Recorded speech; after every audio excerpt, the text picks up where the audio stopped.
मैं प्रिया बरुआ आप सभी का फिर से स्वागत करती हूँ हमारे five western city face to face पे। आज हमारे साथ मौजूद है हमारे देश के बहुत ही जाने माने एस्ट्रोलॉजर त्र्यंबकेश्वर नासिक से ज्योतिष आचार्य सारिका संकेत कुलकर्णी जी। जी नमस्कार सारिका जी। जय माता दी। नमस्कार। जी आपका बहुत बहुत स्वागत है हमारे फाइव वेस्टर्न सिटी में। बहुत बहुत धन्यवाद। जी आपको कैसे महसूस हो रहा है हमारे फाइव वेस्टर्न सिटी में मौजूद होकर? मैं अपना सौभाग्य मानती हूँ कि आप लोगों ने मुझे इस प्लेटफॉर्म में आमंत्रित किया और बहुत अच्छा महसूस हो रहा है। बहुत बहुत धन्यवाद। शुक्रिया। जी धन्यवाद। जी सारिका जी, आपको वैसे कितने साल हो चुके हैं इस एस्ट्रोलॉजी के प्रोफेशन में? जी मुझे एस्ट्रोलॉजी में 14 इयर्स हो गए। जी मैं 14 इयर्स से प्रैक्टिस कर रही हूँ। ओके। आप 14 इयर्स से एस्ट्रोलॉजी करियर में आपको 14 इयर्स हो चुके हैं, मतलब आप काफी जी एक्सपीरियंस्ड है इस फील्ड में। जी। जी जी सारिका जी, अगर आप हमारे दर्शकों को आपका एग्जैक्ट लोकेशन और आपका कोई स्पेसिफिक टाइमिंग है या नहीं, अगर वो आप बता पाए तो बहुत अच्छा होगा। जी वैसे तो मैं बेसिकली श्री क्षेत्र त्र्यंबकेश्वर ज्योतिर्लिंग के स्थान से हूँ, जो ओके। नासिक महाराष्ट्र में आता है। जी वैसे मेरी जो सर्विसेज है वो शाम को 4 से 7 बजे तक मैं त्र्यंबकेश्वर के जो ऑफिस है वहां पे रहती हूँ। जी बाकी जी अदर टाइम में नासिक, वापी, मुंबई और पूना में भी मेरा ऑफिस है, वहां पे मैं स्पेंड करती हूँ मेरा टाइम। ओके। और आप ये ऑनलाइन ऑफलाइन दोनों मोड पे लेते हैं या फिर आपका कोई प्रेफरेंस है? जी मैं ऑनलाइन और ऑफलाइन दोनों मोड पे लेती हूँ, बिकॉज जी मेरे न्यू जर्सी, लंदन और दुबई से भी क्लाइंट है, जो कि मुझे ऑनलाइन ही उनको अपॉइंटमेंट देनी पड़ती है और ऑनलाइन ही उनसे कंसल्टेशन करनी पड़ती है। ओके। आप ऑनलाइन मोड पे भी आपका सर्विस देते हैं? वैसे ये बस नासिक पुणे तक ही लिमिटेड है या फिर बाकी कोई शहरों में भी आपका सर्विसेज है? नहीं, ऑल ओवर इंडिया में भी है और कुछ कुछ क्षेत्र ऐसे भी है जो आउट ऑफ इंडिया से भी है। जी जी। जैसे कि सिंगापुर है, थाईलैंड है, दुबई है और न्यू ओके जर्सी है, लंदन है, वहां पे भी मेरे अदर क्लाइंट्स हैं। ओके। ओके जी सारिका जी, वैसे आप बहुत एक्सपीरियंस्ड है इस फील्ड में, और अगर आप हमें डिटेल में बता पाए कि आप किन किन प्रकार के सर्विसेज देते हैं? जी सर्वप्रथम तो हम लोग एस्ट्रोलॉजी में सर्विसेज देते हैं, जी क्योंकि एस्ट्रोलॉजी को आजकल लोगों ने बहुत ही अंधश्रद्धा में कन्वर्ट कर लिया है, जिसको बिल्कुल। भविष्यवक्ता के नाम से जाना जाता है। परंतु मैं ये मानती हूँ ये ऑकल्ट साइंस है और साइंस के बेस से ये एस्ट्रोलॉजी की जाती है। तो ये भविष्यवक्ता नहीं बल्कि गाइडेंस का क्षेत्र है और जी गाइडेंस से हम लोग उस पर काम करते हैं। साथ ही साथ रमल शास्त्र करके होता है, जो कि शिव और पार्वती जी के संवाद से एक विद्या उत्पन्न हुई थी, उससे भी हम लोगों की प्रश्न उत्तरी करते हैं। जैसे कि वास्तु कंसल्टेंसी है, उसके बारे में तो सभी लोग जानते हैं। बिल्कुल। और साथ ही साथ टैरो कार्ड रीडिंग है, रेकी है, डाउजिंग है, ये सारी चीजों में हम लोग डील करते हैं। वैसे अभी अभी आप कहे कि ये लोग अंधविश्वास के तरीके से देखते हैं ये चीज को, मुझे लगता है कि ज्यादातर द यंगर जनरेशन जो हमारे हैं वो लोग ये चीज को मानते नहीं है। आपका क्या राय है इस पे? जी मैं इसी क्षेत्र पे ज्यादा वर्क करती हूँ और मेरे ये जो एस्ट्रोलॉजी का कार्य है उसमें जी मैंने जब शुरुआत की थी तो मुझे भी ये सारी चीजें पच नहीं रही थी, मुझे भी इस कहीं पे ये अंधश्रद्धा लगती थी। तो जी इसके पीछे का मैंने साइंस ढूंढने की कोशिश की। तो एक ये हमारा सनातन धर्म ऐसी चीज है जिसमें हर एक मुद्दे का साइंटिफिकल रीजन है, जो कि बिल्कुल। हम तक पहुंचाया ही नहीं गया। हम्म। अगर वो हमारे तक पहुंचाया जाता तो हम लोग बहुत कुछ अच्छा इसमें गेन कर सकते हैं। जैसे कि हम लोग डॉक्टर के पास जाते हैं तो हम लोग ब्लड रिपोर्ट निकालते हैं। जैसे हम डॉक्टर के पास जाते हैं, अगर ब्लड में कोई इश्यूज है तो हम ब्लड रिपोर्ट निकालते हैं, पेट में कोई इश्यूज है तो पेट की रिपोर्ट्स निकालते हैं। जी वैसे ही एस्ट्रोलॉजी का रिपोर्ट है कुंडली, और वो कुंडली की एनालिसिस करता है। जैसे डॉक्टर उसका ब्लड रिपोर्ट का एक्सप्लेनेशन देता है, वैसे ही जी। हम लोग कुंडली का एक्सप्लेनेशन देते हैं। और ये पूरा ओके। का पूरा साइंस है और जी साइंटिफिकल है।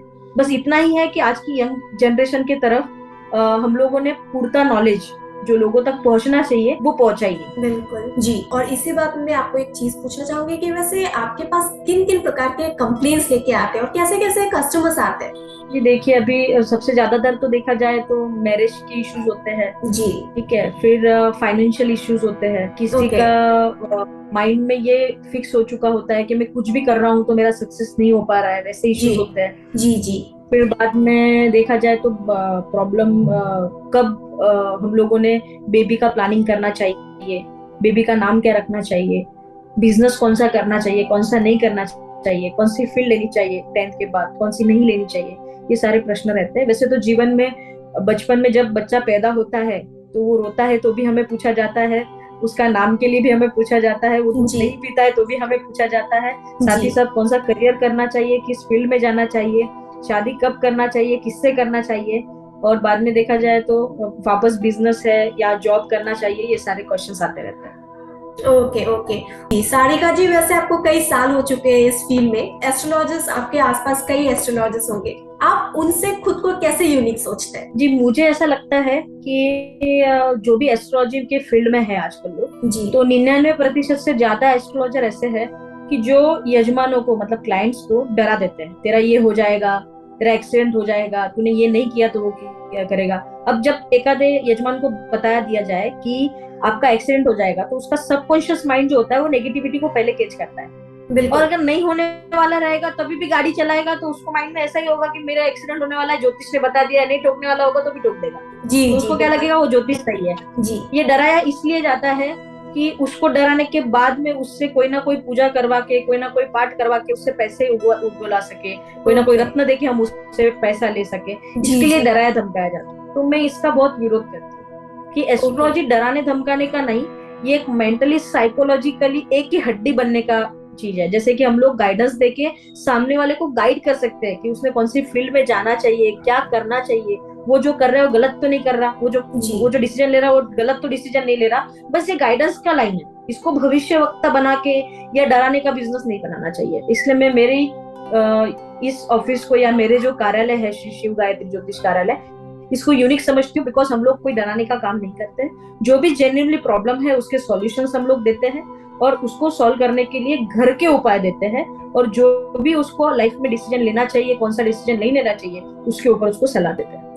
Okay okay okay. वैसे इस वीडियो इंटरव्यू के माध्यम से जो हमें देख रहे हैं इस वक्त, उनके लिए अगर आपके पास कुछ टिप या फिर मैसेज है तो वो क्या होगा? मेरे लिए तो यही बोल सकती हूँ कि बाबाओं से, तांत्रिकों से, ज्योतिषों से परेशान है और जी उसको लग रहा है कि ये फील्ड में कोई भी होप्स नहीं है उनके लिए, तो उन्होंने एक बार जरूर हमारे कार्यालय में संपर्क करना चाहिए। क्योंकि यहाँ पे जो उनको मिलेगा वो ऑर्गेनिक एस्ट्रोलॉजी मिलेगा। जी और साथ ही साथ जीवन में हमेशा पॉजिटिव रहना चाहिए, क्योंकि think positive, do positive and gate positive. जबकि आपको कोई आंसर देने वाला या आपको गाइडेंस देने वाला पॉजिटिव रहेगा, तो आपकी थिंकिंग भी पॉजिटिव होगी और आपसे कार्य भी पॉजिटिव ही होगा और आपका कार्य अच्छा ही बनेगा। तो एब्सोल्युटली। हमेशा अच्छे से कार्य करते रहिए और श्रद्धा से काम करिए। और जो भी आपका ज्योतिष का कुंडली है, जन्मपत्री है, वो दिखवाकर हमेशा गाइडेंस लेते रहना चाहिए। क्योंकि जीवन में आपसे कोई गलत कार्य ना हो जाए कि जिसका परिणाम स्वरूप आपको गलत हानि से या फिर कोई ना कोई दिक्कतों से सामना करना पड़े। एब्सोल्युटली जी, सारिका जी, आप हमारे 5 सिटी में हमारे साथ मौजूद हुए, हमें बहुत अच्छा लगा। और अगर आप हमारे 5 सिटी के लिए छोटा सा कुछ फीडबैक देना चाहेंगे तो वो क्या होगा? इसके लिए तो यही कहना चाहूंगी कि आप बहुत अच्छा कार्य कर रहे हैं और इस कार्य में आपको सफलता भी मिले और दिन दुगनी रात चौगनी प्रगति आपकी हो। बिकॉज आप ऑर्गेनिकली जो भी क्लाइंट्स है या फिर जो भी सर्च करते हैं ऑनलाइन, उनके लिए 5 ही लोगों को आप रेफर करते हो। नहीं तो हम लोग को कुछ भी सर्च करने जाए तो 100 लोग रेफर हो जाते हैं, तो हमको समझ में नहीं आता कि को फॉलो करना चाहिए। तो ये आपका कार्य बहुत सराहनीय है और इसके लिए मैं आपको बहुत बहुत शुक्रिया भी देना चाहती हूँ और बहुत बहुत आशीर्वाद भी देना चाहती हूँ। जी धन्यवाद। आज का ये इंटरव्यू सारिका जी के साथ यही तक था। आप सभी का बहुत बहुत शुक्रिया हमारे साथ यहाँ तक बने रहने के लिए। सारिका जी के सभी कॉन्टैक्ट डिटेल्स, उनके वेबसाइट के डिटेल्स, सभी कुछ हमारे इस वीडियो के एंड में हम लोग प्रोवाइड कर देंगे। हमारे भी 5 सिटी के भी सभी कॉन्टैक्ट डिटेल्स इस वीडियो के आखिर में हम लोग दे देंगे। फिर से आप सभी का बहुत बहुत शुक्रिया। सारिका जी, आपका भी बहुत बहुत शुक्रिया हमारे साथ मौजूद होने के लिए। जी धन्यवाद। बहुत बहुत